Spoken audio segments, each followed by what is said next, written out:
So I created this hashtag, Twitter hashtag RunDisney. I run first for myself, I run second for my wife and family, and I run third for all of you.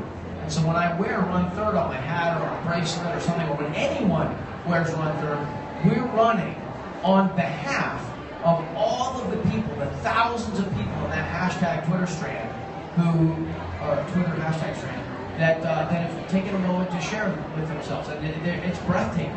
So let me just, birth of Run Third. When I had that idea, I was on the set of a movie, I got some gaffer's tape, and that was the first time, because I wanted to create I was tweeting it. The shoes are to explain to people who don't know when they're looking at Twitter that this is a running thing. Leah Gutierrez and her family, Leah printed out a couple thousand of the tweets. You know, please run third for my daughter who's having surgery in the morning. Run third for my dog who passed away. Run third for my cousin who just got back from Iraq. Run third for... She printed them out on these cards, and I actually physically carried them in my pouch when I ran the LA Marathon to keep those wishes and dreams and hopes and prayers on me. Let me show. Then it was too hard explaining every hour on Twitter in 140 characters everything I just said to you. So I wrote a mission statement and I published it, and it went crazy. And KTLA grabbed the mission statement and they made this little video. Can you please run the video? I've been long distance running for 25 years. It's one of the most rewarding physical activities I've ever done. It's hard. It's painful, and it's fun. It confers legitimacy on my day. It makes me feel alive. Simply stated, I love running, and I love running far. Above all else, running is selfish. Therefore, I run first for me. My family waits for me. My family listens to my stories from the road. My family has faith in me. My family loves me, trusts me, and depends on me. Therefore, second, I run for them. While running is in many ways about solitude, I rarely run alone. My thoughts are always with me. My hopes, my fears, my dreams, they come along too. From start to stop, I yearn to understand the greater meaning of my journey. With every beat of a runner's heart, with every pounding step, life itself is affirmed.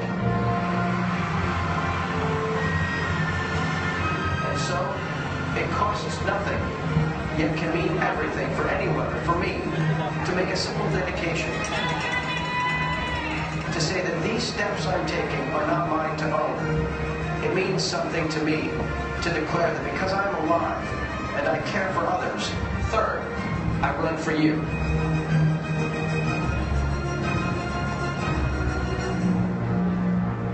So the KTLA segment producer said your mission statement is the heart, and they were the official race, they were covering the race for the LA Marathon, and they're like, this puts into words exactly what the spirit of what we're talking about is. So they created this, and then it took off. I found out that there was a race. I created that shirt with iron-ons, like right the night before, the morning before I put it, you know, it's just awesome. Oh, someone on the shoulder, come on. Anybody? All right, there's Tracy. She created Run Third things. There's a whole Run Third community of people now who make bracelets, and they, let's see, oh, there you go, Run Third. They became team captains. Anybody really can be a team captain, you know, if you really want to, and all that means is that you, Andrea's there today. They're doing a Full House remake, or reboot, so that's kind of cool. Joe Pepe was my guardian, the guy in the middle there. He raised me practically, drove me to the set of goodies every day. So, and all these other people. Met that kid there on at an Apple store. The next morning we were running in Chicago, 10K together. So everybody, that's Linda. She's sort of my super fan and helper and colleague. So basically all they do is, as captains, is go on their social media and promote people to make, you know,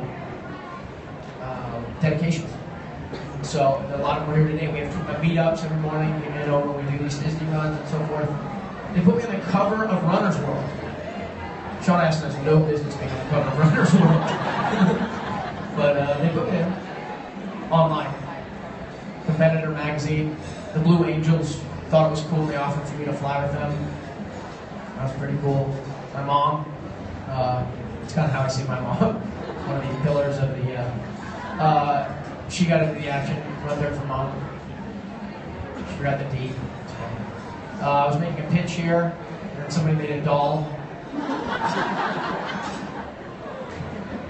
Actually, they made the doll months beforehand, or years beforehand, and then they saw that they made a video game. You can actually go online, you can play this video game, and you go through like Rudy, and you go through Mikey, Goodies and stuff, and you collect money, and you actually put on there who you want to run third for, and who the dedication's for. It's pretty cool. The Armor Games guys designed that. Awesome. There's a good meetup, Tracy and everybody. They designed these little cool things. Third from Boston. The silhouette comes from a picture you'll see at the end of the slideshow that my wife took, and they built into this. Okay. So it was a wonderful, good feeling that was being created, this kind of living prayer chain. But Chris and Mindy Frazier, who are here somewhere, Mindy, anywhere? Mindy's there up against the back wall. Where's Chris? Nowhere. Yeah, where is he? It's like a mythological creature. There they are. There's Mindy and Chris. We met here at Disney event a few years ago. We kept talking. She is a PE teacher at a primary school in Mesa, Arizona. Chris is a police officer. They've been married a while. Mindy started an after-school running program. It's an underserved community, and she helps provide some after-school activity by way of running with these kids. And so they were featured in the RunDisney piece, and so I decided, okay, I would let them, I would be lucky enough to have them host the first terrestrial Run Third event. And they put it on in Mesa, Arizona. This was a banner they had for it. They got a bunch of sponsors and everything. This is race day. Awesome. She included in her lesson plan coaching the Run Third message. So the kids would go home and they would ask their family. They wouldn't say, hey, can you give me something? They'd say, hey, I want to give you something. I want to run for somebody. Who do you want me to run for? Grandma was in the hospital, or the uncle, so somebody in their environment, was chosen to run for it. Run for a religious, whatever, run for something. So these kids showed up, you can see on their back right down there, they came with Run Third for the person from their community, from their family or friends or whatever, and they were charged with a sense of mission and purpose. They weren't just out there to run because they're healthy, they're fit, and it's a competition and they want to race for themselves. They weren't just there because it was an event, they were going to get a medal. It was more important to them that they were there to run for their person. And the dignity and the sense of community and responsibility that engendered was really, really fun to watch. And we ended up we netted about $10,000 towards the program, so that was pretty cool. There you go.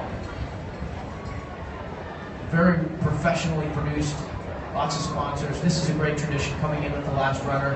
A lot of people who finish go back and walk in with the last runner. Love that. Always moving. This little boy is autistic. When I was running at about the first mile, all of a sudden this little kid comes running back the other way at 1,000 miles an hour. And I just kind of grab him and stop him. He's crying, tears streaming down his face. And nobody told him that, you don't have to go as fast as you can for the whole way.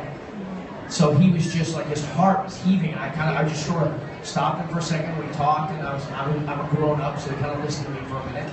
And then we just kind of walked together in the correct direction, and then we did a walk run. And we did the last 2 miles together. It was beautiful. I had such a great conversation with him. He was so smart. I remember, he said one thing. He said, I was asking questions like, if you could come back. I don't know, at one point he said I said, what would you do if you could have a hoverboard and do the whole run on a hoverboard? He said, well, I'd ride the hoverboard until I wasn't tired, and then I'd get off and keep running. Just priceless. I made him hug me again. Okay, there was the medal, cool design medal that they did. Chris and Mindy just deserve such credit. The mayor came out, the school people, there was press all around. It was a beautiful thing. And I emphasize this because it's this is the beginning of something.